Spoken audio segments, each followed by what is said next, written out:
still feels wild to say this about a show airing on Disney+, but Andor is easily the most interesting Star Wars spin-off to date. Bridging the gap between the prequel era and the original trilogy, it digs deep into the Empire's role as a fascist allegory, exploring the radicalization process for the earliest rebel heroes. I've had a great time writing about this show over the past 3 months, but I figured I should wait until after the finale to discuss Andor's costume design in depth. So watch out, there will be a few spoilers here. Masterminded by designer Michael Wilkinson, Andor's costumes illustrate a diverse and complex world, from Mon Mothma's image as a wealthy socialite to the distinctive colour palette of the workers on Ferrix. Andor's creative team understands that clothing is both personal and political, dropping hints about the characters' tastes and backstories, and playing into a wider visual symbolism across the show. So let's get into it. I'm Gavia Baker-Whitelaw, and this is Behind the Seams, exploring the world of costume design.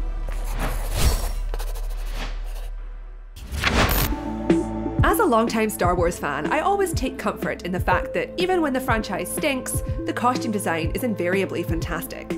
In addition to the memorable wardrobe choices for individual characters like Queen Amidala and Darth Vader, Star Wars sets out an incredibly cohesive visual world. We instantly recognise the symbolic meaning of certain silhouettes and colour choices, and Star Wars fashion is full of subtle but consistent world-building details, like the recurring use of capes and ponchos, or the fact that buttons don't exist in the Star Wars universe, a tiny but important visual cue that this is a different world from our own. The franchise is also known for its lived-in aesthetic, combining epic sci-fi fantasy storytelling with a grimy, realistic setting, full of dive bars and poorly repaired spaceships, and an intriguing array of planetary climates and cultures. However, Andor is still the first spin-off that fully embeds itself in the daily lives of ordinary people. The first 3 episodes spend a lot of time on the planet Ferrix, where Cassian lives with his mother. Their hometown is a working-class community with close social ties, and the show's production designer, Luke Hull, quickly establishes the Ferrix aesthetic. You don't look so good. I'm fine. The town's economy is based around a salvage yard, and the buildings are made from brick, a detail that sets it apart from other Star Wars locations. There's also a very clear colour palette across the board, involving warm but muted tones of mustard yellow, brick red, olive green and brown. Everyone dresses in tough, practical gear, with Cassian wearing dark, subdued colours because he doesn't like to stand out. For me, one of the early signs of the show's visual quality was actually a shot of the workman's gloves in episode 1, hanging up in multicoloured rows. There's a sense of unity to Ferrix's colour palette, without the uniformity we see within the Empire, suggesting that shipyard workers personalise their outfits while still belonging to a distinct community. There's also a visible connection between the colours on Ferrix and Kenari, Cassian's original home planet. During the childhood flashbacks, we see Cassian living in a forest with a group of children. The landscape nearby has been strip-mined, and we have to assume that all the adults are dead. Bright yellow and orange are a couple of recurring colours here, tying into the warmer yellows on Ferrix, along with a toxic yellow pollutant we see on Kenari. We can also discern a lot about the children's lives from these clothes, which involve a lot of DIY elements, reused fabrics, and salvaged items that previously belonged to adults. The kids follow visible fashion trends, like draping thick fabric over one shoulder, and they share a ritual for applying symbolic makeup before a mission. Through this small flashback sequence, we understand that even after Cassian's home planet was ravaged by colonization, he grew up with distinct traditions that he was forced to abandon when he was adopted by outsiders. In direct opposition to Ferrix and Kenari, the first 3 episodes also introduce the Preox Morlana Authority, a corporation that works with the Imperial government. Syril Karn, one of the show's main antagonists, is a kind of middle manager within the Pre-Mor Authority's private police force. He has an obvious chip on his shoulder from day one. Compared to the Imperial military, the Pre-Mor police are essentially mall cops. The company follows the same brutalist aesthetic, but their uniforms aren't really as intimidating or sleek as an Imperial officer. Have you modified your uniform? Perhaps slightly. Syril actually tailors his clothing to look sharper than his colleagues, a detail that immediately sets the tone for his obsessive, authority-worshipping personality. We can tell that he'd rather be working directly for the Empire, foreshadowing the way he latches onto the Imperial investigator Dedra Meero in later episodes. As I discussed in my previous episode on Stormtrooper armor, Star Wars has a long history of using fascist symbolism in Imperial designs, inviting comparisons between the free-spirited individualism of the heroes and the brutal conformity of the villains. With the Pre-Mor Authority, we see an entity that buys into the same philosophy as the Empire, but simply isn't as impressive. And on a personal scale, Cyril Karn illustrates the failures of the system. He's desperate to live up to the uniform, chasing a higher standard than his colleagues, many of whom aren't very invested in their jobs. But by trying to become a more efficient tool of fascism, he ironically ends up standing out from the crowd, getting himself fired despite his passionate loyalty to Preox Morlana. One of the many interesting political through lines in Andor is this sense of hypocrisy within the fascist system. Supposedly the Empire is all about enforcing peace, uniformity and control, but very few of the Imperial characters are motivated by ideology. They are not true believers.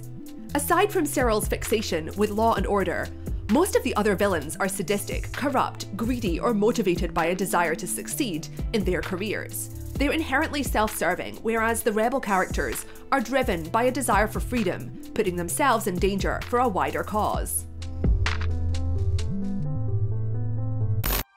The next section of the show takes place in another new location, the planet Aldhani. Filmed in Scotland, this scenario takes inspiration from the Scottish Highland clearances of the 19th century, depicting a local population who are displaced and oppressed by a colonial force.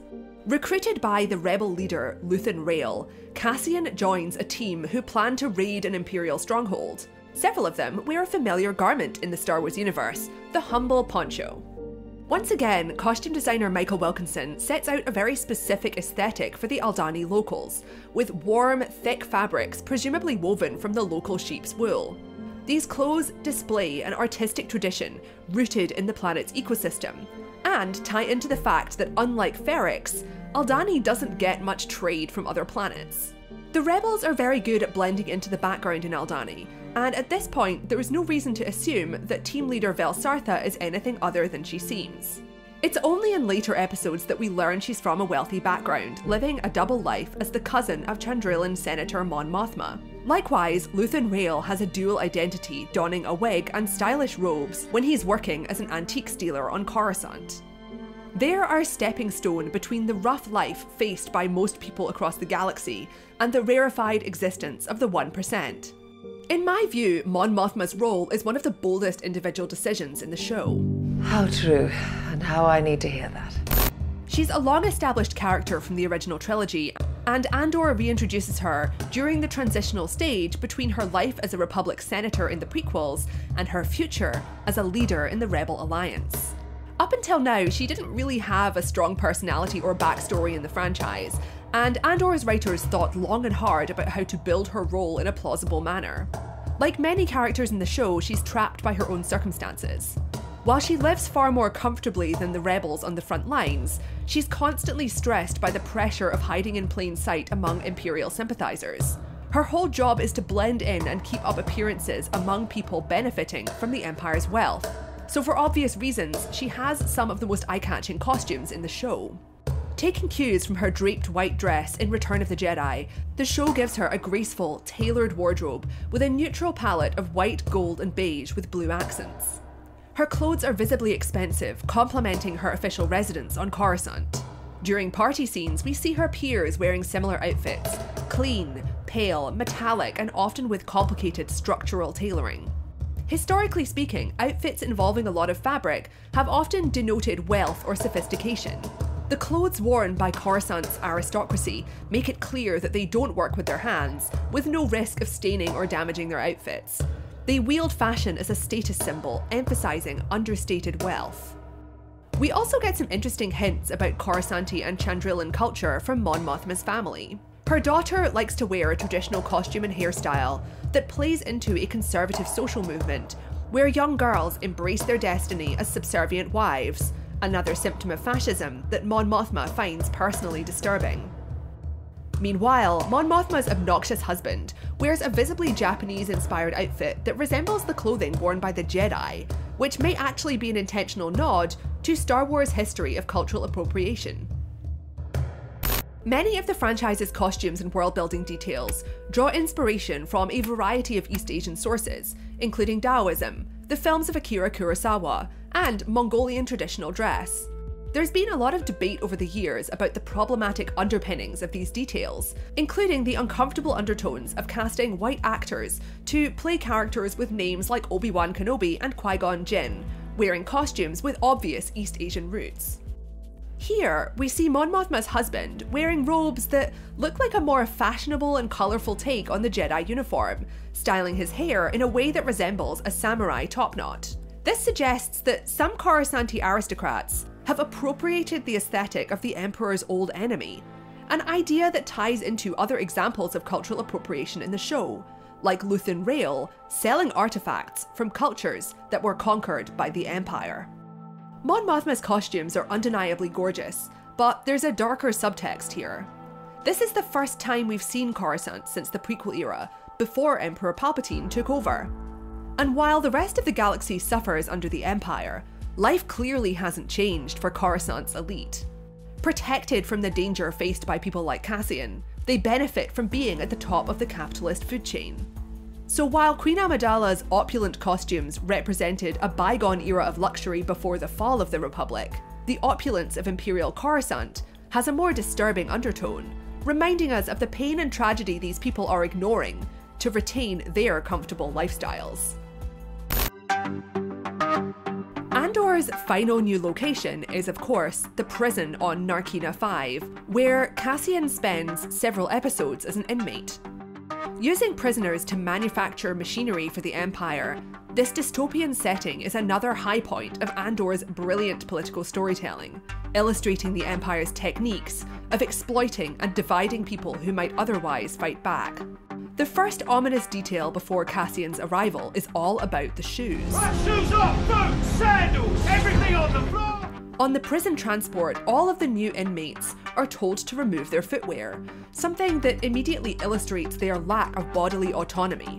When they arrive, they're welcomed by guards wearing ostentatious sneakers, an unusual choice for the Empire, whose officers are usually dressed in Nazi-inspired suits. This choice is soon revealed to have a practical purpose. The sneakers protect the guards from the electrified floors, which are used to keep the barefoot prisoners in line. In the same way that Aldhani, Kenari, and Ferrix's clothing choices tie into the local community and ecosystem, the clothing and architecture on Narkina 5 have been weaponized to control the inmates. Along with keeping the prisoners physically vulnerable, the prison uniforms remove any sense of individuality or cultural identity. They're part of a concerted effort to turn people into cogs in the Imperial machine, something that Cassian must overcome to join forces with the other inmates and overthrow their captors. Interestingly though, the uniform's orange highlights seem like they might be a direct precursor to the orange jumpsuits worn by X-Wing pilots, one of the most distinctive costumes of the future Rebel Alliance. Honestly, there's so much going on in Andor's costume design that this episode could probably be twice as long. The level of attention to detail is absurdly high, and the more you look, the more layers of meaning you'll find. On a final note though, I think it's telling how little time I spent on the show's title character here. Cassian is a deceptively understated protagonist. Rather than being talkative, physically impressive, or overtly charismatic, he spends a lot of time watching and reacting to his surroundings. His skills lie in observation and subterfuge, appropriately enough for a future spy. And since he relies on blending into the background, his costumes are practical and nondescript. He avoids displaying any kind of distinguishing features. You could make the argument that he's wearing a disguise in every scene aside from the childhood flashbacks. His costumes have less to do with personal taste and more to do with protection. And as Michael Wilkinson pointed out in an interview with Collider, Cassian's character arc is marked by that protection gradually being stripped away. Beginning the season bundled up in multiple layers, he ends up changing and losing his clothes until they're eventually stripped away, marking a turning point in his life. Cassian is incredibly compelling thanks to Diego Luna's performance and the show's brilliant writing, but we also understand why he's able to disappear into the shadows. He's essentially the opposite of a flashy hero like Luke Skywalker, which is ultimately the central message of the show. Normal people can make a difference to the world, either individually or as part of a community, and while they may be ignored or forgotten by history, their impact still remains. So I hope you enjoyed watching this episode as much as I enjoyed making it. Andor is such a pleasure to discuss, and I can only hope that season 2 is just as interesting. And thanks for tuning into Behind the Seams. Please leave comments. If you've got like a favourite outfit from the show, please let me know. Every one of them are so fascinating, and I'll see you in the next one.